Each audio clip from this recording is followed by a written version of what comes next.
Pagmumultay ng mga pasaway na e-bike at e-trike driver na mahuling daraan sa mga pangunahing kalsada sa Metro Manila.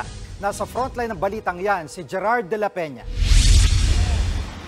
Liliit ng mundong gagalawan ng mga nagmamaneho ng electronic vehicle na e-bike at e-trike sa Metro Manila.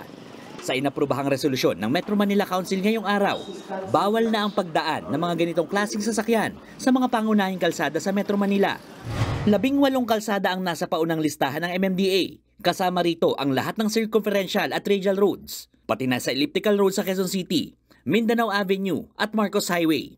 Mga aksidente ng mga e-trikes, e-bikes, nasa SLEX, nasa mga national roads, sila po hindi sumusunod sa mga traffic regulations. Sana nga wag dumating yung punto na may mamatay pa dahil dito. The objective is to regulate and impose fines to ensure the safety of everyone, lalong-lalo na dumadami nga po ang mga e-trikes at e-bikes.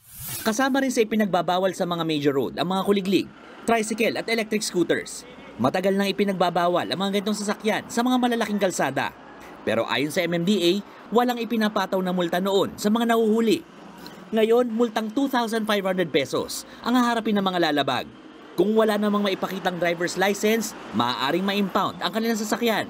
Tanggap naman daw ng mga nagmamaneho ng e-trike ang paghihigpit. Mas maganda na rin po yun kasi yung iba po parang siga pag nagdadrive. Parang kanila na yung kalsada. Wala, susunod. Kasi hindi makapaghanap buhay.